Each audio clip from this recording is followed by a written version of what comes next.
Jean-Luc Puget, and my laboratory is the Institut d'Astrophysique Spatiale, Space Astrophysics, in Orsay, which is a city south of Paris, part of the Paris University. And my field is astrophysics, but more in more detail, I am what we call a cosmologist, somebody interested in the origin of the universe, its evolution, whatever we can understand about the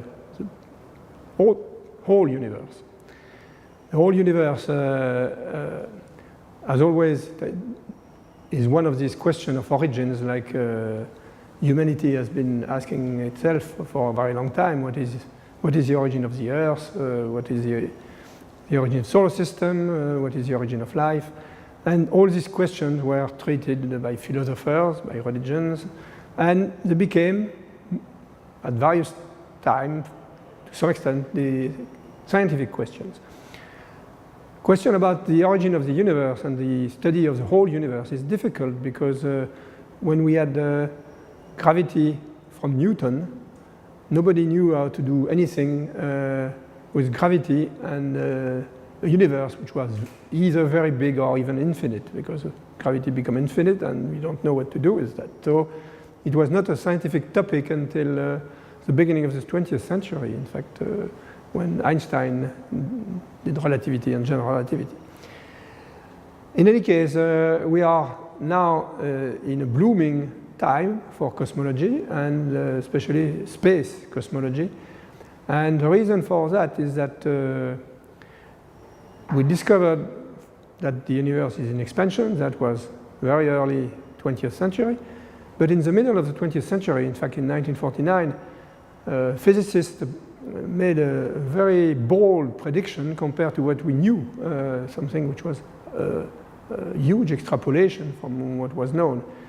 The helium that we see in stars is not like the other elements, carbon, azote, oxygen, everything we are made of, which is produced from hydrogen on the heart of stars through nuclear fusion.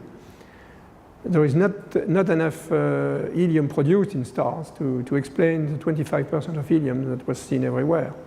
Helium is an element which was discovered, in fact, in the sun, not on Earth directly. And they say, well, if the universe was so hot and dense very far in the past, maybe, in fact, it was hotter and denser than the heart of a star, and it could produce the helium we see everywhere. And testing that had taken up to now. In fact, there have been... so the prediction was that in this kind of a very dense phase of the universe, very hot, then the universe expands and cools down. And we should see the remaining of the radiation from this sort of huge, gigantic oven in which all matter cooked hydrogen into deuterium and helium. And this prediction said also that this radiation should be in the microwave, the radiation typically used in cellular phones. And it was found in 1965. So there is this delay between theory and capacity of testing. And the first satellite studying this background, the cosmological background, was a satellite COBE from NASA. And it proved and checked with great accuracy that this background, first of all, it represents 95% of the energy in our own universe in terms of in electromagnetic waves. So it's really something which is very strange compared to the light of stars and so on and so forth, which are only 5% of it. So it's very special, and it's not surprising that it's a very important tool to study if we want to understand the history of the universe.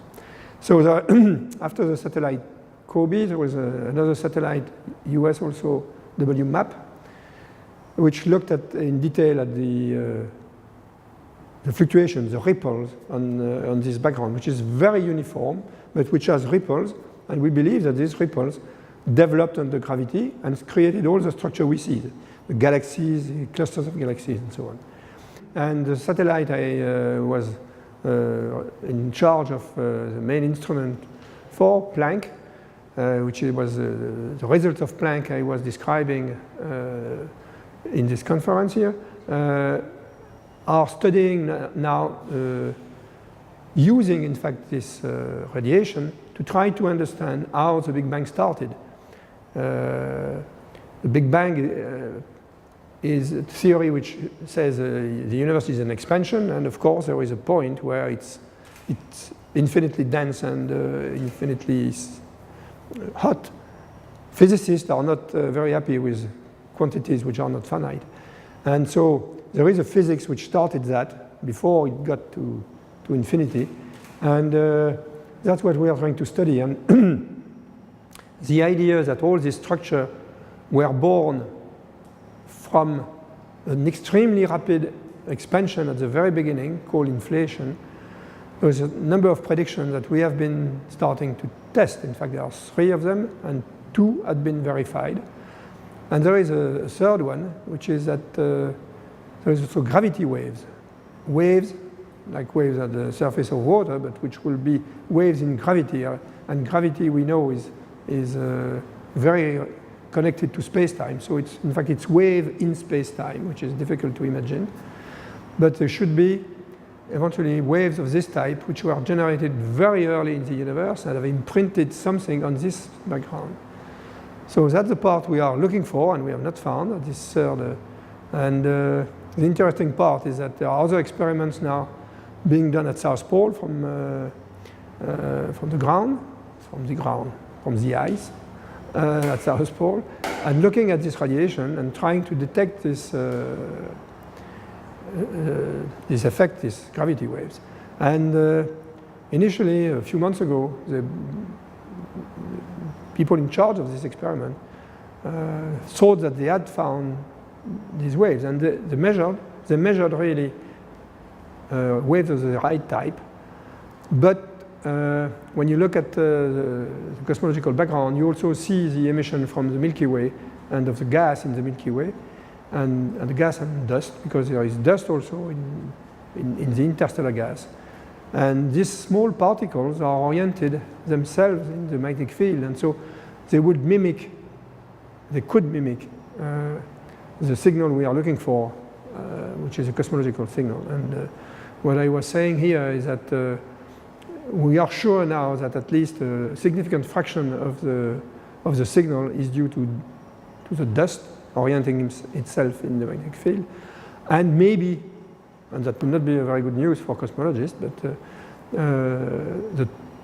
the total signals they saw could have been. So we are collaborating now with this group, and we are using some of the frequencies in the Planck satellite, which are not, that you cannot observe from the ground, to clean their data from the dust emission. And in October, when we publish a set of data from the second big set of data from the Planck satellite, we will publish probably a common paper also with this group. And we'll see if there is something or not, and if we have found these primordial gravity waves. That would be basically the third test, and it would be very nice if the third one is fulfilled after the first 2. Thank you for your attention.